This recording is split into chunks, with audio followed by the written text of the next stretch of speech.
Fala pessoal, torcedor tricolor, semana complicada. Primeiro perdeu o Clássico Grenal por 4-2 da forma que foi.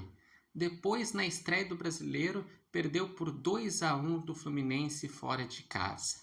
Mas eu vou dizer o seguinte, que a sequência dos próximos jogos é menos preocupante para o Grêmio do que para o Inter. Eu vou explicar isso daí. Primeiro, no Gauchão, no final de semana, o Grêmio joga contra o Juventude em casa para decidir se termina líder do seu grupo ou em segundo lugar, do grupo B. Grêmio que tem 9 pontos e o Caxias que tem 7. Se o Grêmio fizer a sua parte, garante a liderança, beleza, já está classificado para as quartas de final e se terminar na liderança, também já sabe que vai jogar em casa, assim como se for segundo lugar, e dependendo da pontuação pode até ter a vantagem de jogar em casa na maioria das fases do mata-mata. Mas, depois disso, voltando para o Brasileiro, o Grêmio, na sequência dos 5 primeiros jogos, que é o que concorre junto com o Gauchão, joga 3 jogos em casa e 1 jogo fora de casa. A sequência é a seguinte: enfrenta na próxima rodada o Botafogo em casa, um Botafogo que tem um elenco melhor do que o Grêmio, mas que está vivendo um momento de crise com o Textor, saindo os jogadores, e o jogo é na arena. Então dá para pensar no Grêmio vencer esse jogo, ou no mínimo pontuar. Daí, depois desse jogo, o Grêmio enfrenta o jogo das quartas de final do Gauchão, em casa. Ok.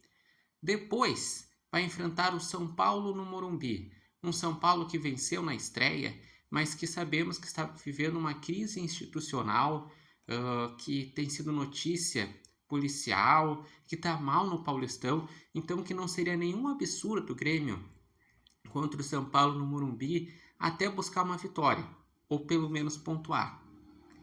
Depois disso, na semana de Carnaval, tem os jogos das semifinais, que eu acredito que o Grêmio estará nas semifinais do Gauchão. Depois vem a quarta rodada, que é contra o Atlético Mineiro em casa. Um Atlético Mineiro que também não está voando, está oscilando como a maioria dos times, e o Grêmio jogando em casa pode sim ganhar esse jogo. Depois, se o Grêmio chegar às finais, depois desse jogo tem as finais. E por fim, tem um jogo contra o Bragantino em casa. Ou seja, esse jogo de estreia do Grêmio era o jogo mais difícil e era previsível até uma derrota contra o Fluminense. E como foi a atuação, também não foi tão preocupante assim. Porque o Grêmio, ele chegou a estar perdendo por 2-0, mas ele se recupera no segundo tempo depois do gol do Carlos Vinícius. Inclusive, ficou a detalhe de empatar porque o Gustavo Martins perdeu uma chance cara a cara. No primeiro tempo já foi um jogo equilibrado, com o Fluminense levemente superior. Então foi um jogo equilibrado. O Grêmio tentou fechar os espaços, está com dificuldades defensivas, por isso que tomou os gols, mas também tinha contra-ataques, então realmente não foi um jogo ruim do Grêmio. Mas é claro que nesse momento, por ter perdido o Clássico Grenal e perder o jogo de estreia do Brasileirão, com certeza gera um tensionamento no ambiente, que dependendo da sequência pode gerar numa crise, que no momento eu não botaria ainda como uma crise do Grêmio.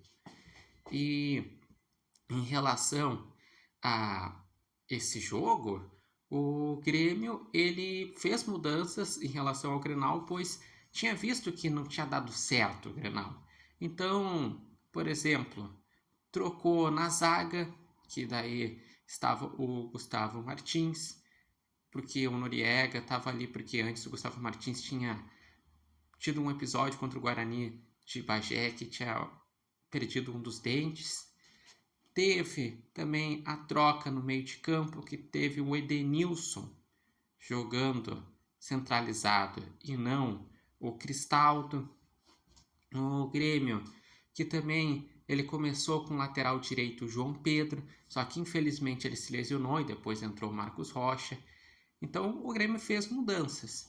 E eu gostaria de saber de vocês, o que acharam dessa atuação da estreia no Brasileirão, dessa sequência de perder o Clássico do Fluminense, estão preocupados? E essa sequência que eu falei agora de Gauchão e Brasileirão? Qual a expectativa? Deixem aqui nos comentários, lembrando que esse vídeo tem oferecimento de Barbearia Independência e vocês podem acompanhar o Repórter Matheus Wolff no TikTok, no Instagram e no canal do YouTube Repórter Matheus Wolff. Mas é por isso que eu digo, a sequência do Grêmio no Brasileirão é menos preocupante que a do Inter. Só para então contextualizar, o Inter, nessas primeiras 5 rodadas, vai enfrentar, por exemplo, Flamengo e Palmeiras nas próximas rodadas, Flamengo fora e Palmeiras em casa, e depois vai enfrentar o Remo no Pará, que é um viajão, e depois o Atlético Mineiro fora, que também é um jogo difícil. Então, um comparativo da dupla Grenal, a sequência do Grêmio é mais plausível de fazer uma pontuação mais razoável do que a do Inter.